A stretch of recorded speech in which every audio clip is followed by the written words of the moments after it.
Daragdagan pa natin ito ng ilang mga statistics sa education o sa pinag-aralan ng mga Filipinos sa 1940s hanggang 1950s. Dito nyo malalaman yung halaga ng katulad ni Marcos at Maharlika sa World War II benefits. Noong 1940, ang Pilipinas ay may adult literacy rate. Yung nakakapagbasa, aabot lang ng 50%. 50%, kalahati lang, okay? Noong 1950, ang adult literacy rate, kung sino lang ang nakakapagbasa, ay tumaas ng 62%.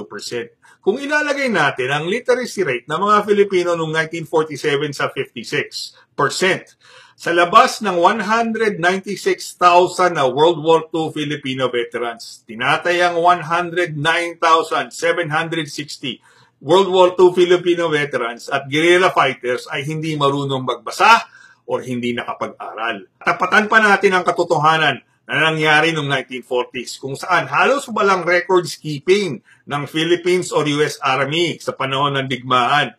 Kung ang karamihan ng 109,760 World War II Filipino veterans ay hindi marunong magsulat, magbasa, paano nila itatala kung ano ang nangyari sa kanila nung digmaan? Paano mo aasahan na magsulat ang mga hindi marunong magsulat ng mga Filipino? Bakit mo maaasahan na makikipag-usap sila o sumulat ng Ingles? Sa makatuwid, si Ferdinand Marcos at ang Maharlika ay yung tuktok ng tugatog ng World War II Filipino War veterans na pinagkaitan ng mga benepisyo ng US military.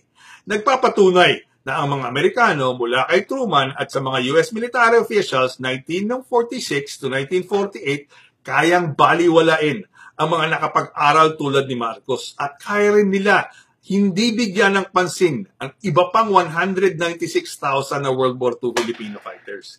Kaya ng mga US military officials noong 1946 na huwag pansinin ang mahigit 109,760 na mga mangmang at walang pinag-aralan na World War II Filipino fighters. Parang sinabi ng mga Amerikano sa mga guerrilla na Filipino na hindi marunong magsulat at magbasa. Hindi ka marunong magsulat, makikipag-usap o magbigay ng katibayan kung paano mo kinalaban ng mga Hapon at natulungan ng mga Amerikano sa na manalo sa digmaan. Kaya wala kang benepisyo. Sino ang mga 109,760 na mga mangmang at walang pinag-aralang World War II Filipino fighters? Ito yung mga lalaki, babae at mga bata na tumulong sa parehong Filipino at Amerikano na fighters. Dinahlan nila ito ng mga pagkain. Naging espiya sila para sa mga sundalong Amerikano. Inalagaan nila ang mga sugatang Amerikano. Ikinubli sa mga kahayupan ng mga Hapon. Nilikha ang mga linya ng supply at intelligence network na maaari lamang gawin sa pamamagitan ng lokal na kaalaman ng mga Filipino na residente. Mahigit sa 109,000 na mga mangmang at walang pinag-aralan World War II Filipino fighters, kailanman hindi na maririnig, kailanman hindi na makikilala, kailanman ay hindi na ituturing bilang mga bayani dahil hindi sila marunong magsulat, magbasa, makipag-usap, i-dokumento ang kanilang mga nagawa upang ipanalo ang digmaan laban sa Hapon.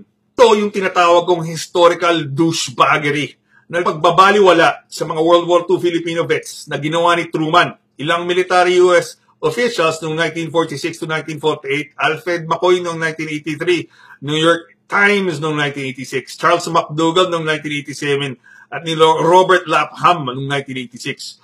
Ang sistema ng Amerikano sa pagpili na ito sa mga World War II Filipino vets, ang ginagamit ni Ricardo Jose, Camille Roset, Joel Ariat at Miguel Paulo Reyes ng Third World Study Center, College of Social Sciences and Philosophy sa UP.